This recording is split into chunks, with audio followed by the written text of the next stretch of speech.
السلام علیکم ګرانو کتونکو غواړم چې نن تاسو د فیسبوک د پروفایل د لاک طریقې نه خبر کم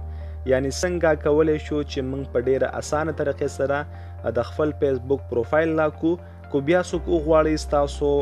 آی ډي خرابه کی یا ستاسو آی ډي هیک کی یا ریپورټ کی نو هغه بیا ستاسو دغه فیسبوک آی ډي سره دغه کار نشي کولی او که څوک تاسو سره فرند وي بیا فقط هغه کسان کولی شي ستاسو د فیسبوک آی ډي تصویران وګوري نور هیڅ کس نشي کولی چې ستاسو فیسبوک ته وزټ وکړي نو ډیر زیاته اسانه سیټینګ دی که تاسو غواړئ چې خپل فیسبوک پروفایل ته لاک ورکړئ ویډیو خامخا تر اخره پورې وګورئ نو تاسو به سټپ بای سټپ پوه شئ چې دغه لاک موږ څنګه فیسبوک آی ډي ته ورکو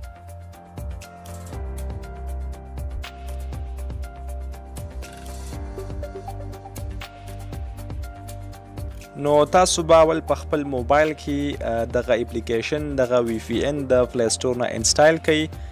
کوم چې تاسو ته د موبایل په سکرین باندې ښکاري نو سمپل به تاسو خپل موبایل کې پلی سټور کولاو کړئ او دغه وی پی ان نوم به ورکړئ توربو وی پی ان نو ما مخکې نه سرچ کړی دی او انسټال کړی مې هم دی نو تاسو ګورئ چې دغه وی پی ان دلته راغی نو تاسو به انسټال کړئ نو ما مخکې انسټال کړی نو کلیک می وکړو او وی پی ان کولاو شو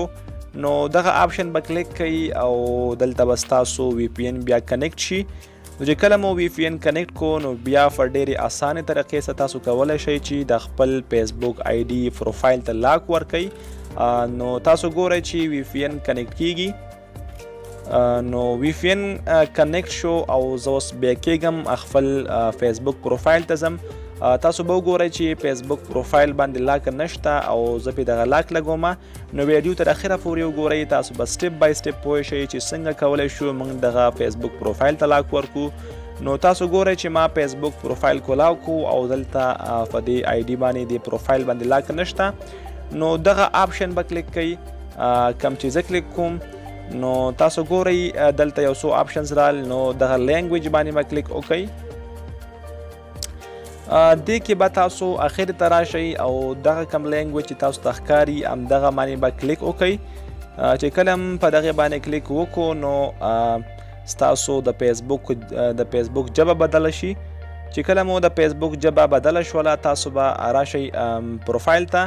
او تاسو ګورئ چې دغه 3 ډاټ دي نو په دغې 3 ډاټ باندې به کلیک وکړئ دلته تاسو ګورئ دغه د لاک آپشن راغی نو دغه لاک آپشن به کلیک کړئ چې کله هم دغه کلیک کو نو دلته بیا تاسو دغه آپشن کلیک کړئ نو تاسو ګورئ په دغې باندې زه کلیک کوم نو دلته اخري آپشن اوس راځي دغه آپشن به کلیک کړئ نو دې نه بعد به ستاسو پروفایل ته لاک ولګي تاسو ګورئ چې دغه پروفایل باندې دغه آی ډي کې دغه پروفایل ته لاک ولګېدو